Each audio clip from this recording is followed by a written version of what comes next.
Gusto sa akong asawa, kada gabi tirahon nako siya sa kama. Itago na lang ko sa pangalang Eloy, DJ Sam.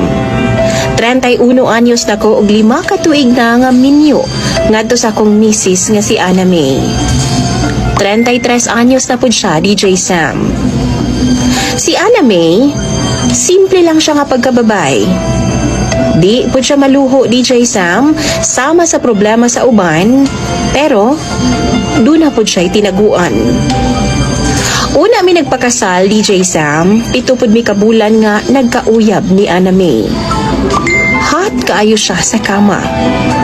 Ug ang kuno nako nga kanasab ang main reason nga ako siyang gipakaslan. Kay lagi, masatisfy man jud ko niya pag abot sa kama, DJ Sam. Sa unang tuig sa among kaminyuon, makaingon ko nga normal lang nga ganado gid kaayo siya. Kada adlaw jud, naagid miya na schedule